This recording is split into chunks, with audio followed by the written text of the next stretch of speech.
Mm-hmm. We had Ian Anderson won the Boner T-shirt. Don't. Just because I happen to know Ian Anderson is the lead singer and flute player for Jethro Tull, I shouldn't mention that. Chris Hardwick knows that. I did know that.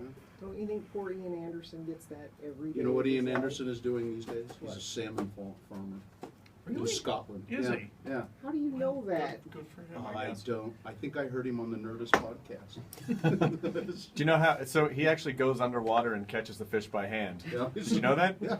Do you know? He has this machine. He has a machine. An aqualung. Yeah. See? Come on, guys. Yeah. Wears overalls. Yeah. The winner of today's boner voting, boner candidate number 2, the Isla Vista shootings. I blame the gas.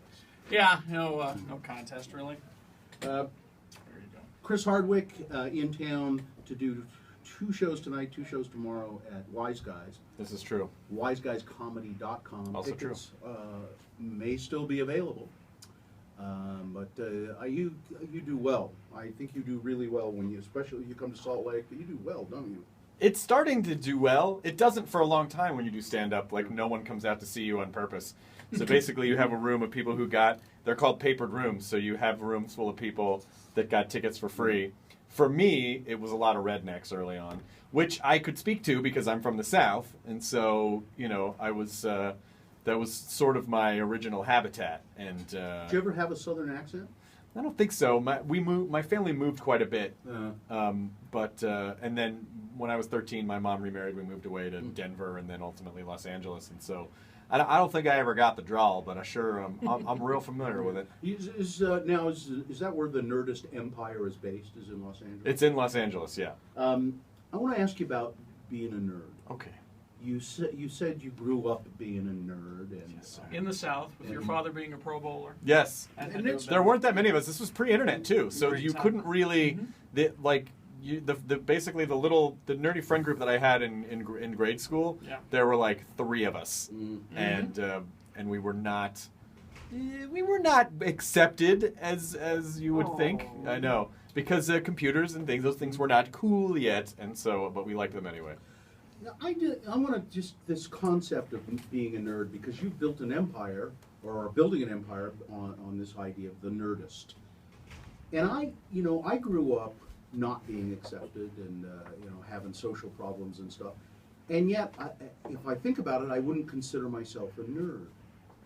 And I don't know, but maybe I am. You were a theater nerd. Yeah, it's a different kind of. And that is that what most people are kind of nerds in some way or another. Everybody, I've always said, everybody has their geek, whether it's sports or But theater. I kind of my age group just sort of caught the wave of the technology, like the sort of proto technology revolution, like when people first started building computers, when there first started to be video games, when there first started to be home entertainment, like home video, home entertainment systems, and so it just.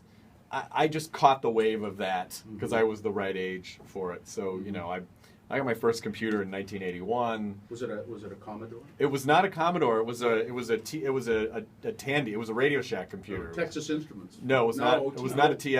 Oh. It was a TRS-80. It was a Radio Shack. Remember a Tandy? You could buy a moccasin making kit or a computer. They used to do leather. They did leather. I did not know about the leather parts. Yeah, they used to be a leather company. Yeah, it was Radio Shack back in those days. You could make your own radios. Yeah. You could build a little robot that ran on a wet potato. Like there was so many things. Make your own battery out of vegetables.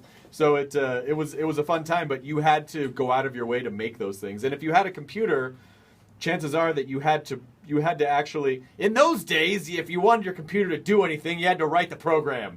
I was just showing Kids have it so easy. They got it so easy now. I just showed my kid that movie. I can't think of the name of it. Debbie Does Dallas? No, no. It's with Matthew Broderick as a young kid, and War Games, and the computer that they use in War Games. Joshua, yeah. Yeah, it's just it seems that even that computer just seems so rudimentary. Oh well, it is. It is. I mean, I always kind of I've made that joke before that the Whopper computer from War Games, that the phone in your pocket. It was orders of magnitude more powerful than the computer that was controlling the defense system. Yeah, and yet I can cause my kids still liked geothermal it. nuclear war. Because he had myself. that was like the cradle, like it was the cradle modem where it was like you had to dial in. That's right. Well, I mean, you've heard them say that the astronauts went to the moon with less tech than I've got right here in my. Oh, we're matching. Nice phone case. Yeah, thank you. Yeah. Than we have in our iPhones. Yeah. You know. And is there a difference as far as you can determine between a geek and a nerd? I think it's colloquial at this point. I think ultimately they're saying the same thing, but some people maintain that nerds are more more tech savvy and geeks are more pop culture savvy. That's the way I've always Because approached it. Carrie does a podcast that's quite popular called the Geek Show Podcast. Yeah, some people identify, but I feel like my Will Wheaton's one of my best friends, and he seems to identify more as a geek.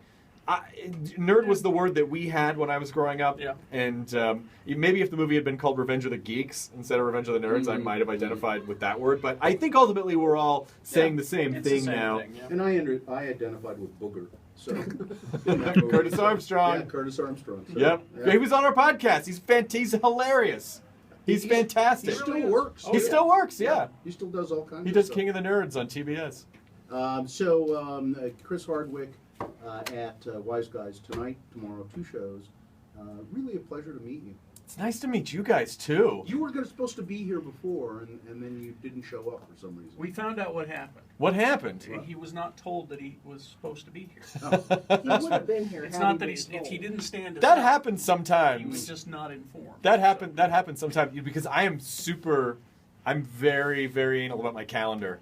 Like my if you saw my calendar, I could show you. It's color coded. Yeah. So Like I am a time management person. So if that happened, I would have been livid. Like, why wouldn't you have told me? I was supposed to be somewhere.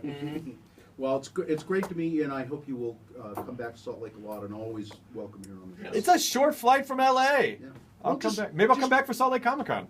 See? Well, I wanted to talk to you about that. I'm on the programming board, and we would love to have you. It's been a big Yes. deal. There have been 2 of them now, And they're huge. enormous. They are. Yeah, I met the guys last Met night. Dan. Yeah, Okay, yeah, good. they came to the show last And night. he is making it happen. We are talking about it. Let's do that. I think it would be fun. Anyway, thanks for stopping by. Thanks, guys. Thank you very much. Tonight, Wise Guys Comedy.